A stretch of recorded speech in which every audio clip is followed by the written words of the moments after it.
Pretty busy and eventful day. Lots of things going on.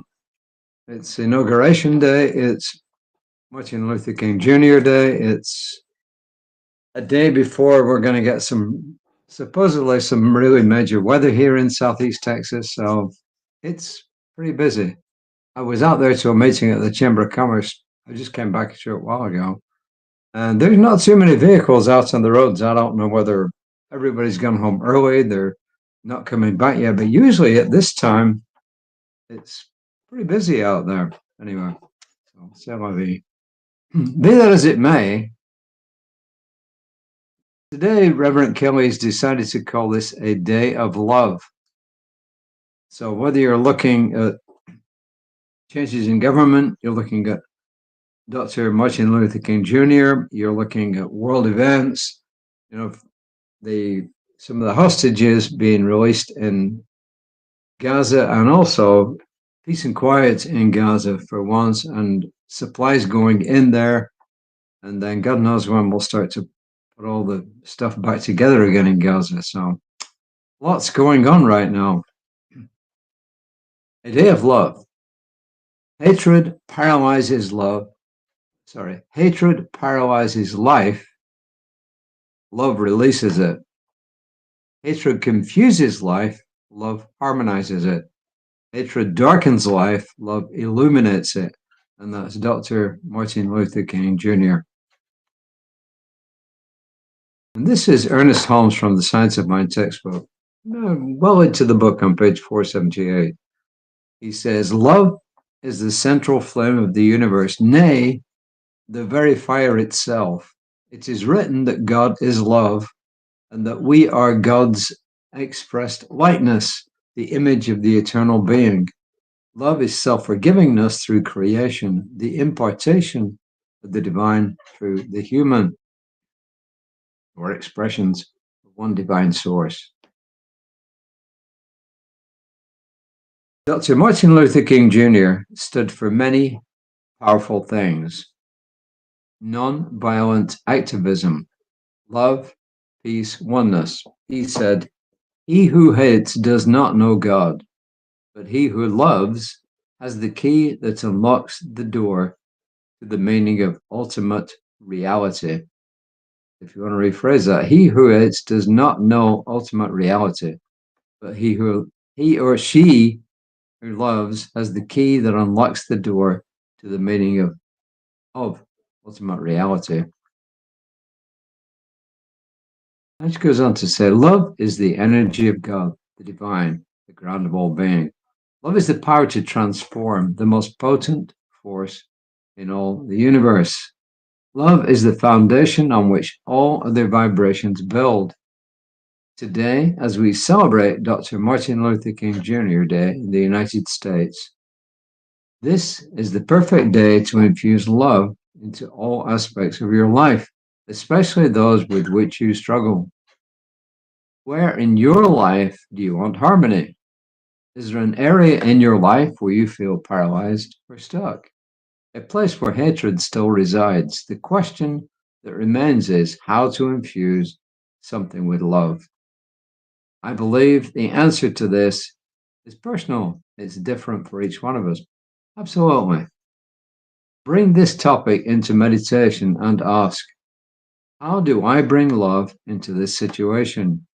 How do I harmonize this situation? Be open to what comes up. It may be pictures or a feeling. It may take several attempts before you see how to infuse love into your situation. She ends by saying, know this, you will receive the answers you seek. Choose to see. And there's lots of different ways of going about this, of doing this. And I see that she is focused today on Dr. Martin Luther King Jr. She hasn't focused on the inauguration. It's quite possible that when she wrote this, she didn't know the outcome of the election. I don't know how much in advance that she wrote this. But anyway, bottom line is, this is where she's focused. But the media has been focused almost non-stop on the inauguration. So it's pretty good that we kind of take a break from that look at something different, which is the day of love.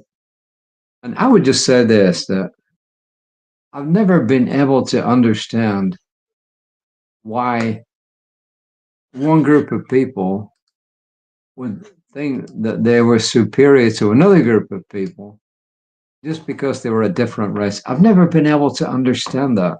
I've never been able to understand why you wouldn't just put the best person in the job, whether they are male, female, Jewish, Catholic, Protestant, Hindu, Muslim.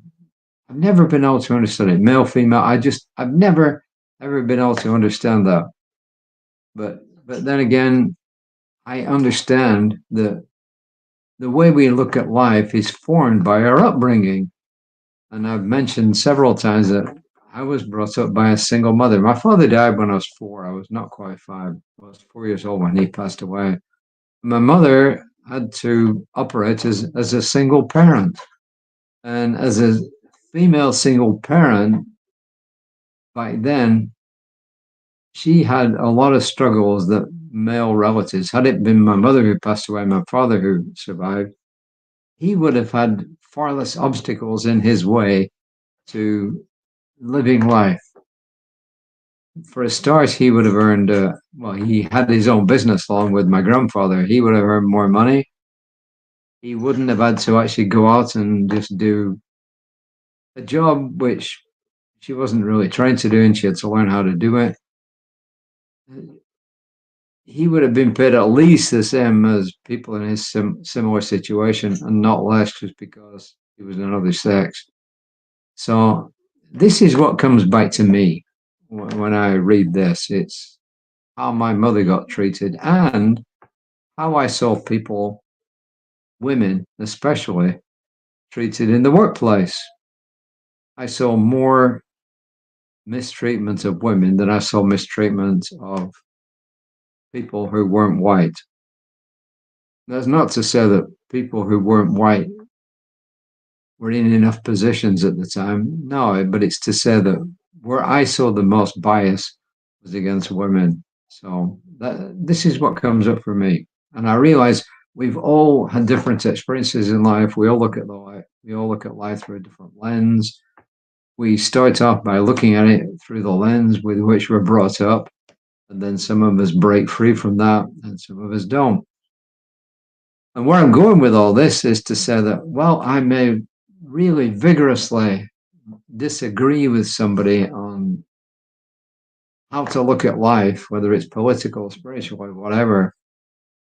I never grew up and looked at life through the way they did growing up. So I don't know what formed them, which means I don't have any right to condemn them at all, because I don't know how they see life. So to me, it's a reminder that not only are we all equal, but we all have a right to be heard. And that doesn't mean to say that we agree with people whose views are totally different than ours, but it means that we at least listen to them. Is this easy? No. Is it easy for me? No, it really isn't. But I do my best to do that, and I hope I'm succeeding. So anyway, those are my 10 cents worth for the reading for today. So for goodness sake, if you're in Southeast Texas, take care, because we are not used to this kind of weather. If it snows, and if it snows as much as they say it will, which was 3 to 5 inches in this area, or if you like, somewhere around about 7 to 12 centimeters, then we just don't know how to handle it. Apparently, it's 65 years since anything like this happened here. So it's a really rare event. So please take care of yourselves and make sure that you're warm, that your pets are warm. If you get outside pets, make sure that they're warm too. We've been doing that here. So I don't have a whole lot else to say, except to remind you that Reverend Lisa will be back tomorrow morning. I'm sure that she might even be able to spend a longer time, because as far as I know, she won't be at work. Everything I know is shutting down. The chamber's shutting down. all sorts of things are closing tomorrow. And rightly so, because it's dangerous to be out there when we're not used to it. Where I come from, no, things would not have shut down. We'd have just been told to be careful, drive carefully, and they did know how to prepare for the roads there. So anyway, and I guess I'm rambling, and I don't really like to ramble. I like to get on with it. I'm surrounded by love everywhere I go. How about that? I am surrounded by love everywhere I go. I am love. I radiate love. I am love. I radiate love. Pretty good things to take into meditation. And there's I'm going to end by just saying this. You probably know what visualization is, where you imagine that you're performing a task and you keep imagining it over and over again until you perfect it in your mind, and then there's a real good chance that when you do it in practice, it will actually work out. Athletes use this a lot. There's also another process called visioning, and we hold classes on this at least once a year. And this is where you actually take things into meditation and see what comes out and write down or know the answers that come to you. So this is a different way. It's putting whatever it is you want out there, going into meditation and allowing the answers to come to you. That's visioning. And that's kind of what she's talking about here today when you go into meditation. So assuming the power stays on and everything's good and the internet's up, I will see you tomorrow around about 5 o'clock.